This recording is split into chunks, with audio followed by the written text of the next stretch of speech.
Hello everyone. आज की video में हम उत्तराखंड एलटी 2018 के पेपर में जो फिजिक्स के क्वेश्चन आए थे उन्हें सॉल्व करने वाले हैं। तो आइए इन क्वेश्चनों को सॉल्व करते हैं। चलते हैं पहले क्वेश्चन की ओर। पहला क्वेश्चन जो गिवन है, a particle moves along x axis from x to x is equal to 5 metre under the force F is equal to 7 minus 2x plus 3x square newton. Work done in this process is, यानी कि इस force के अंतर्गत जो work done किया गया है 0 से 5 तक जाने में, वो आपको वर्क डन निकालना है, यानी कि कार्य निकालना है। यहां पर जो फोर्स है वो आपका परिवर्ती फोर्स है, यानी कि वेरिएबल फोर्स है। तो उसके लिए चूंकि आप जानते हो जो वर्क होता है एफ इंटू डी होता है, लेकिन वेरिएबल फोर्स अगर हो तो वर्क डन जो लिखेंगे हम integration F dot D x. F dot D x उसने कहा है कि एक्स टू 5, तो वर्क डन जो हो जाएगा वो 0 टू 5 हो जाएगा, क्योंकि x इजकल टू 0 टू 5 है। तो इंटीग्रेशन 0 टू 5, एफ आपको गिवन है 7 minus 2x plus 3x square into D x. अब इसे कैलकुलेट कर लें, और इसे कैलकुलेट करने पर 7 का इंटीग्रेशन होगा 7x minus 2x square upon 2 आएगा, 2 से 2 कैंसिल होगा, तो हम इसे x स्क्वायर लिख सकते हैं, और प्लस 3x क्यूब अपॉन 3, 3 से 3, तो इसे हम x क्यूब लिख सकते हैं।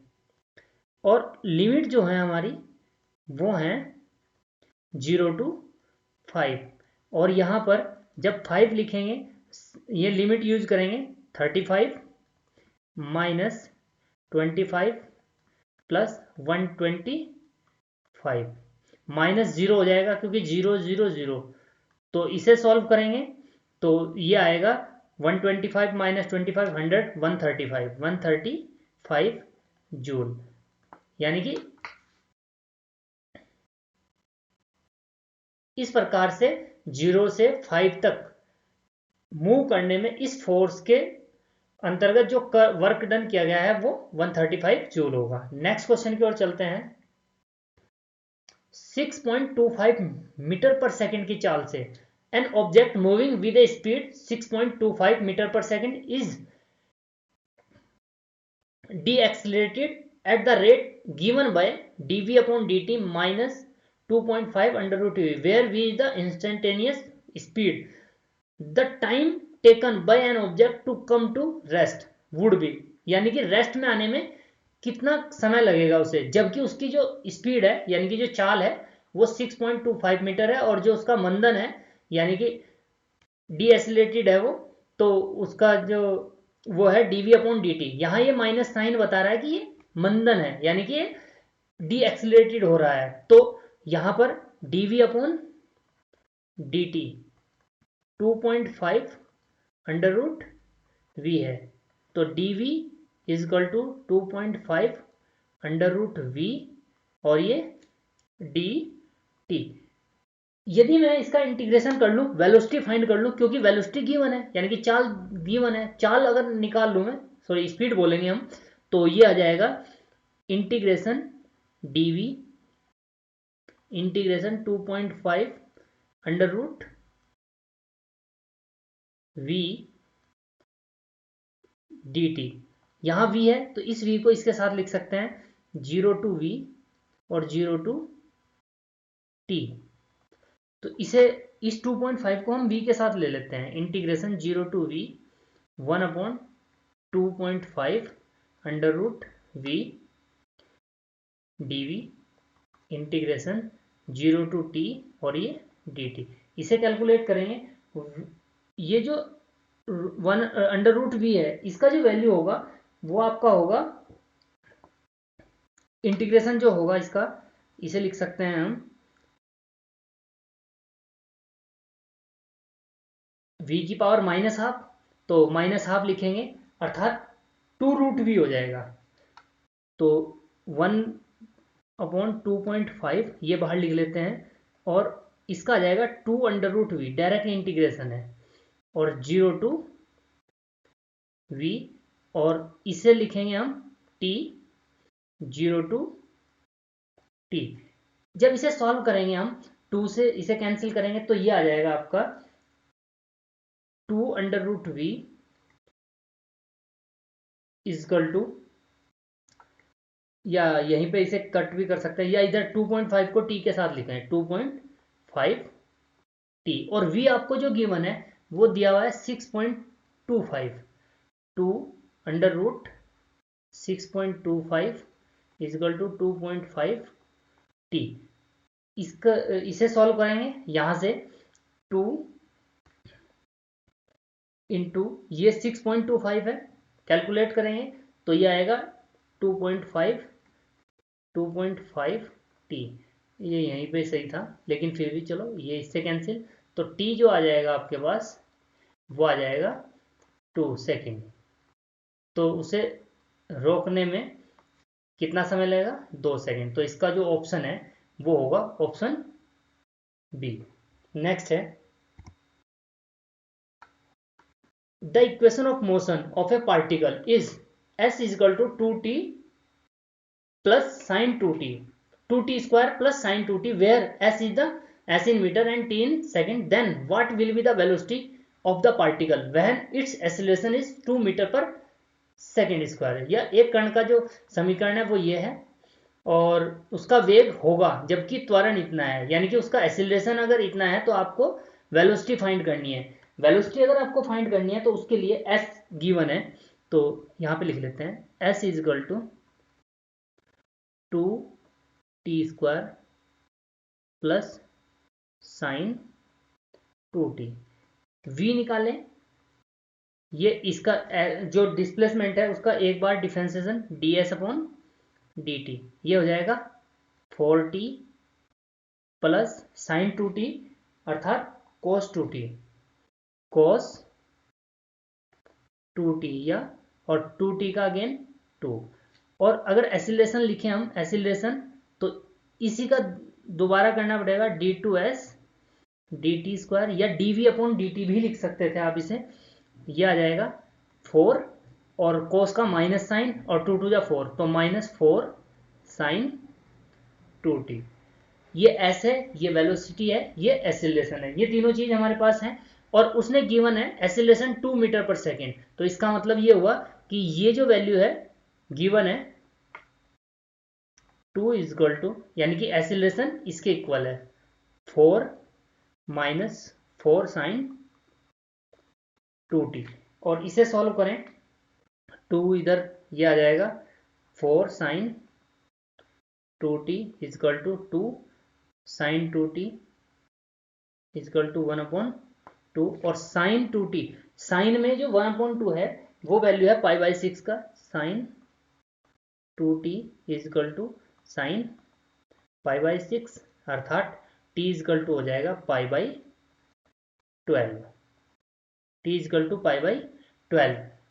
उसने पूछा है तो कण का वेग क्या है, वेलोसिटी पूछी है, तो v इजक्वल टू 4 t की जगह π/12 प्लस 2 cos 2t अर्थात π/6 हो जाएगा, π/6, और π/6 का वैल्यू लिखेंगे तो ये होगा π/3, 4 से ये कैंसिल, प्लस 2 cos π/6 को हम लिख सकते हैं √3/2, √3/2, 2 से 2 कैंसिल, तो फाइनली ये हो जाएगा π/3 प्लस √3, π/3 मीटर पर सेकेंड, जो कि आपका ऑप्शन बी करेक्ट है। नेक्स्ट क्वेश्चन की ओर चलते हैं। गिवन है a missile is fired from the ground level rise x metre vertically upward in t second, where एक मिसाइल है ग्राउंड से राइज होती है x metre upward t second में, और वेयर x इजक्वल टू ये the maximum height reached will be, यानी कि ये कितनी ऊंचाई तक जा सकती है।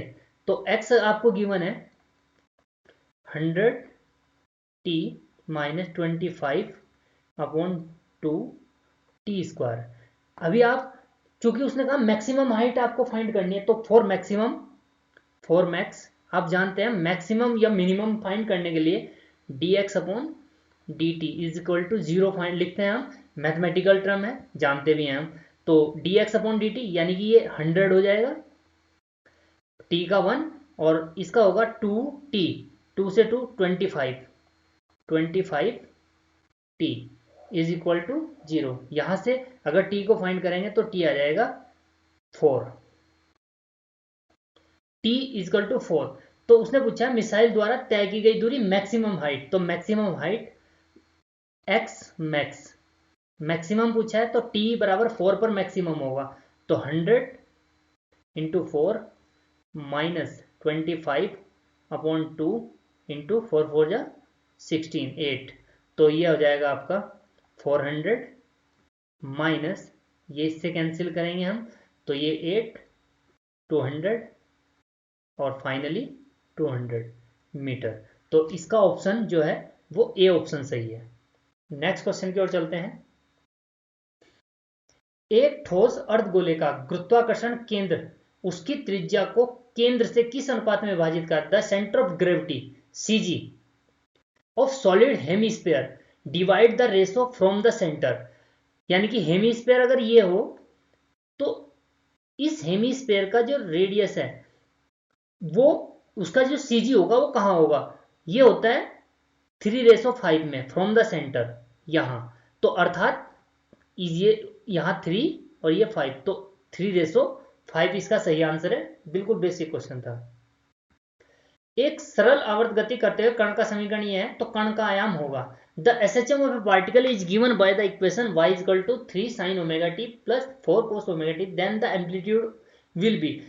इस फॉर्म में SHM का जो एम्पलीट्यूड होगा यहां है 3, यहां एम्पलीट्यूड है 4, तो फाइनली जो एम्पलीट्यूड होगा 3 स्क्वायर प्लस 4 स्क्वायर, यानी कि ये हो जाएगा 5 का स्क्वायर अंडर रूट यानी कि 5।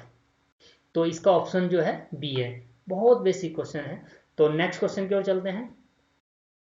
m द्रव्यमान एवं r त्रिज्या वाले the moment of inertia of a ring, एक रिंग का मोमेंट ऑफ इनर्शिया जिसका मास m है और रेडियस r है, about an axis passing through centre and perpendicular to the plane, उस प्लेन के perpendicular passing through the centre, तो उसका मोमेंट ऑफ इनर्शिया आपको बताएं, तो इसका जो रिंग का मोमेंट ऑफ इनर्शिया होता है वो mr² होता है। डायरेक्ट फॉर्मूला है, कैलकुलेट करेंगे तो समय लगेगा। नेक्स्ट क्वेश्चन है Lorentz transformation hold for, Lorentz रूपांतरण प्रयुक्त होता है non relative velocities only, relativistic velocity only, moving charge only, all velocities, मतलब अनापेक्षित गतियों के लिए, अपेक्षित गतियों के लिए, केवल गतिमान आवेशों के लिए या सभी गतियों के लिए। तो इसका आंसर है सभी के लिए, अपेक्षित और अनापेक्षित। नेक्स्ट है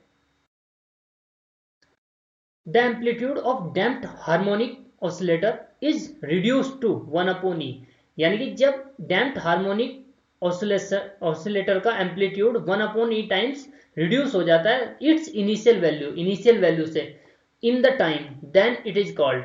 तो इस टाइम को हम क्या कहते हैं? जब अवमंदित दोलक का आयाम अपनी प्रारंभिक मान का 1/E गुना हो जाता है तो इसे कहा जाता है, औसत जीवन काल। ऑप्शन ए सही है, मीन लाइफ टाइम। 1/E का जो होता है वो top, mean lifetime. Next है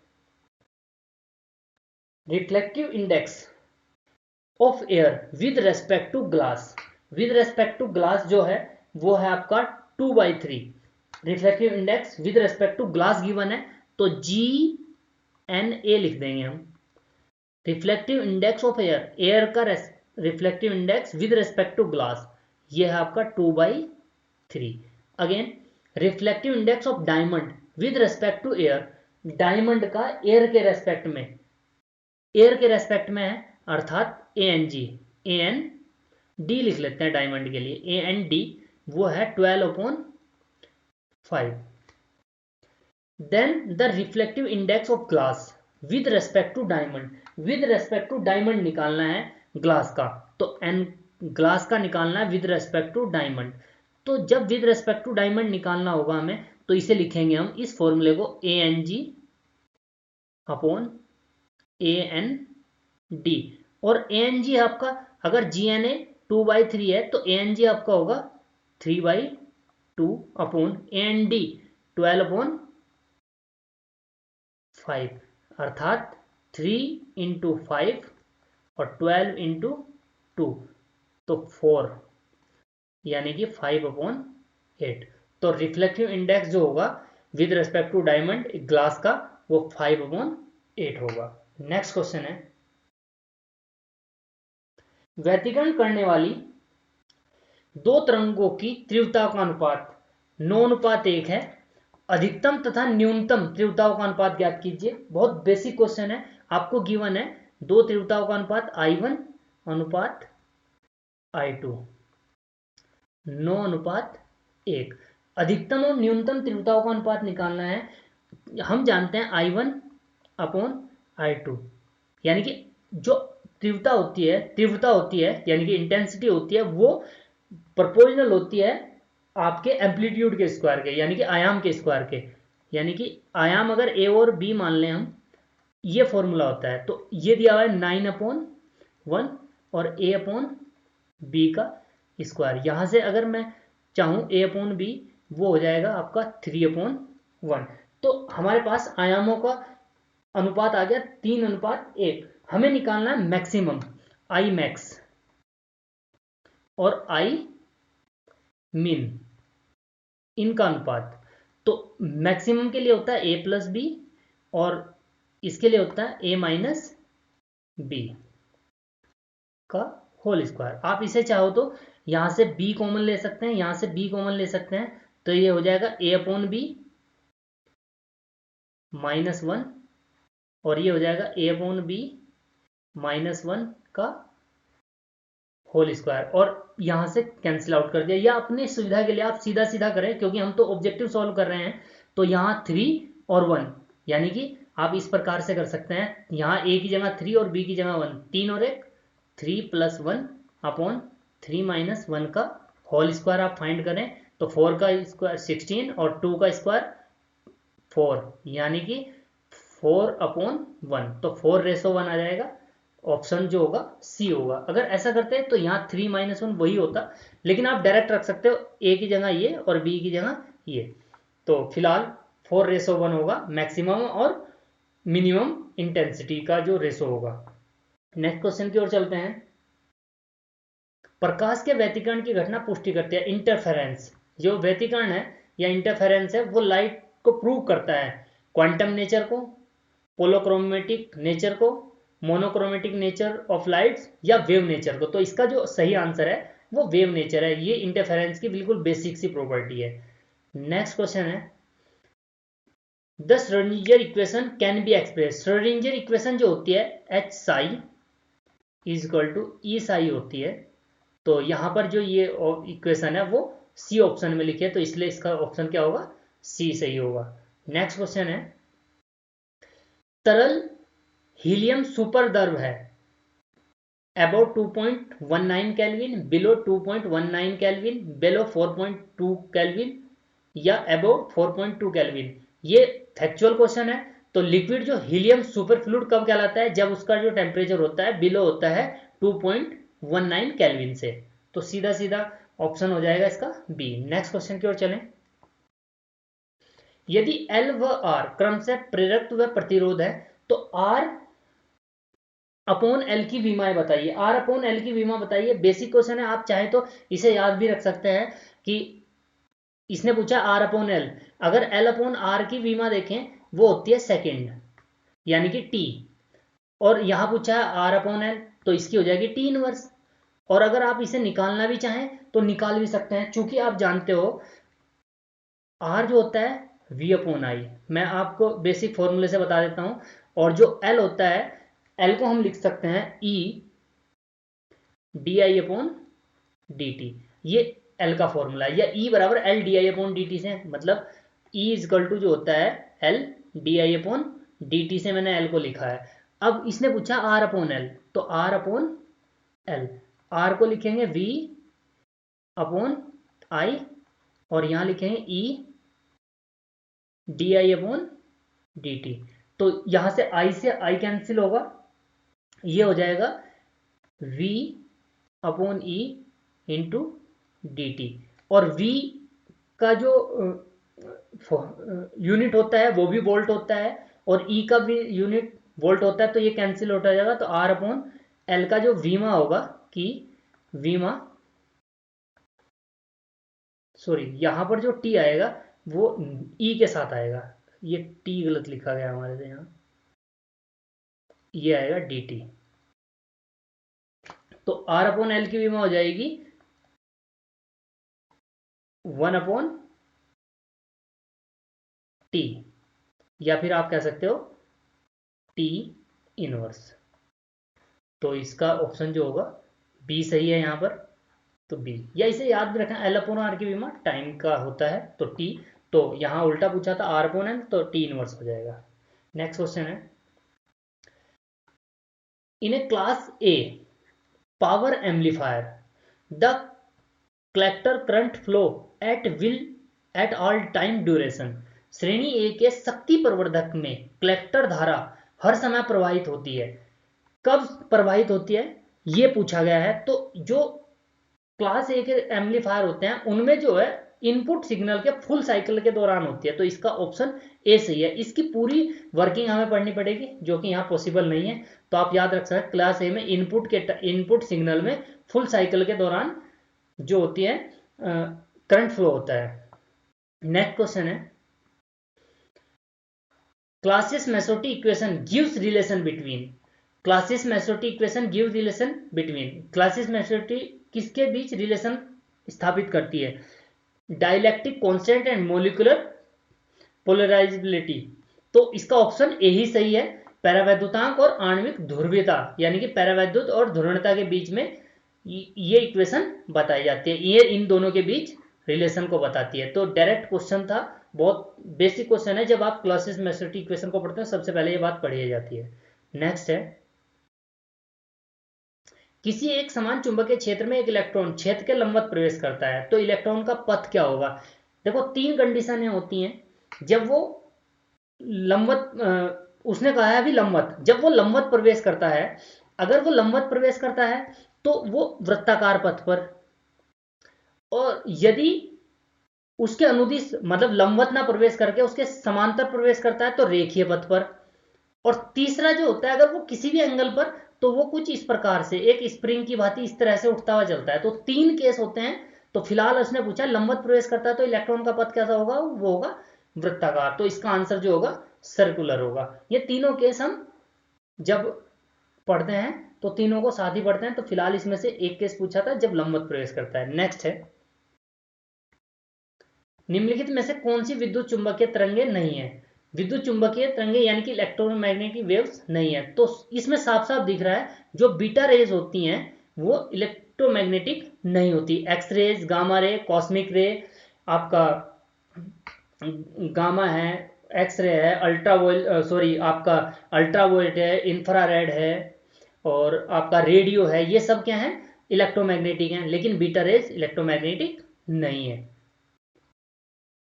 जब एससीआर चालन आरंभ करता है, when SCR start conducting then loss all control, तो सभी कंट्रोल कौन खो देता है, ये पूछना चाह रहा है वो। जब एससीआर चालन आरंभ करता है तो सभी नियंत्रण खो देता है, गेट, कैथोड, एनोड या नन ऑफ द अबव। सबसे पहली बात तो ये है, जो एससीआर होता है वो होता है आपका silicon control rectifier, silicon control rectifier, और ये जो होता है ये एनपी, एनपी या पीएन, पीएन, इनसे, इन संधियों से बनाया जाता है। जैसे अगर मैं इससे बनाने की बताऊं आपको,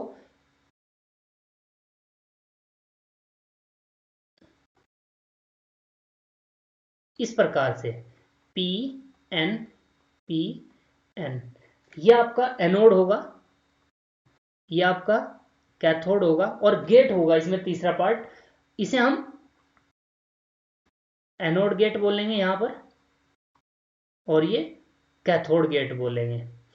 इस प्रकार इसमें 3 भाग होते हैं। और इसका अगर सिंबल की बात करूं, कभी कभी सिंबल पूछा जाए तो सिंबल कुछ इस प्रकार से हम बना देते हैं। यहां से ये हमने सिंबल बनाया, आपको ये डायोड की तरह लग रहा होगा, ये एनोड है, ये कैथोड है, और यहां से इसमें हम कुछ इस प्रकार से दिखा देते हैं गेट को।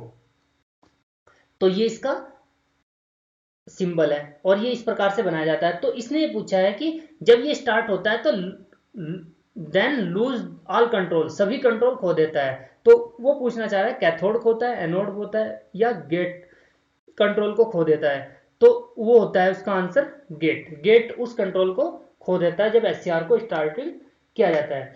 और जो एससीआर होता है वो केवल सिलिकॉन से, सिलिकॉन डायोड से बनाया जाता है। सिलिकॉन डायोड सिलिकॉन से बनाया जा सकता है, जर्मेनियम से नहीं बनाया जाता। तो ये बात आप याद रख सकते हैं यहां पर। और ये एसी को डीसी में कन्वर्ट कर सकता है। और इसे बड़े जो बड़ी युक्तियां होती है या बहुत मतलब कॉस्टली है वहां पर इसका यूज किया जाता है। ये आसानी से जलता नहीं है, यानी कि इसमें कम से कम और बहुत अधिक धाराएं बह सकती हैं आसानी से। तो तब इसका यूज किया जाता है।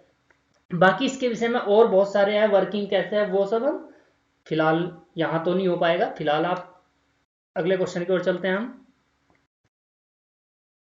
2 लीटर के लिए बार्क हानसन मानदंड क्या है? अब ये डायरेक्ट क्वेश्चन है, तो इसका ऑप्शन आप देख सकते हैं, beta A is equal to 1। Barkhausen के लिए जो मानदंड है वो है beta A is equal to 1। Condition पूछना चाह रहा है बार्कसन के लिए। यदि स्टोक का नियम लागू होता है तो रेनॉल्ड संख्या होती है, जो रेनॉल्ड संख्या होती है 0.20 से कम होती है। प्रोटॉन व न्यूट्रॉन सदस्य हैं। देखो, जब हम क्लासिफिकेशन करते हैं तो उसके अंतर्गत हम ये पूरा पढ़ते हैं। तो क्लासिफिकेशन जो किया जाता है एलिमेंट्स का, वो 2 तरीके से किया जाता है। पहला होता है बोसोन और दूसरा होता है आपका फर्मियोन। ये एलिमेंट है, 2 तरीके से 2 जगह डिवाइड हुए, बोसोन और फर्मियोन। अगर हम फर्मियोन की बात करें तो फर्मियोन लेप्टॉन्स और दूसरा होता है आपका बेरियॉन्स। लेप्टॉन्स और बेरियॉन्स, लेप्टॉन के अंतर्गत इलेक्ट्रॉन्स इलेक्ट्रॉन्स और म्यून्स, और तीसरा जो होता है न्यूट्रोनो भी होता है, न्यूट्रिनो यानी कि इलेक्ट्रॉन, म्यून्स और न्यूट्रिनो, ऐसे लिख देता हूं मैं। और तीसरा बेरियन में जो होते हैं, वो बेरियन भी 3 तरीके से डिवाइड होता है। यहां पर बेरियन में क्या होते हैं, एक प्रोटॉन होते हैं, न्यूट्रॉन होते हैं और हाइप्रोन होते हैं। हाइप्रोन। और अगर मैं इसे और क्लासिफिकेशन करूं तो हाइप्रोन भी 4 प्रकार के होते हैं, लैम्डा, सिग्मा, साई, ओमेगा। हाइप्रोन भी 4 प्रकार के होते हैं। बोसोन को भी हम यहां पर क्लासिफाई कर सकते हैं, लेकिन फिलहाल आपसे ये पूछा था जो प्रोटॉन और न्यूट्रॉन है वो किसके मेंबर हैं। तो प्रोटॉन और न्यूट्रॉन बेरियन के अंतर्गत आते हैं। अगर इसमें बेरियन है कहीं तो बेरियन लिख सकते हैं। तो इसका आंसर है बेरियन। तो ऑप्शन सी सही है, बेरियन। ये क्लासिफिकेशन पूरा पढ़ना पड़ेगा आपको, फिलहाल मैंने बेसिक बेसिक आपको बताया है। नेक्स्ट, शुद्ध अर्धचालक पदार्थ 0 डिग्री केल्विन तापमान पर निम्नलिखित में किसकी तरह व्यवहार करता है? जो सेमीकंडक्टर होता है वो 0 डिग्री टेम्परेचर पर किस तरीके से व्यवहार करता है? वो एक इंसुलेटर की तरह कार्य करता है। तो ये सिंपल सा क्वेश्चन था। इस वीडियो में हमने 24 क्वेश्चन किए हैं। मिलते हैं नेक्स्ट वीडियो में, तब तक के लिए धन्यवाद।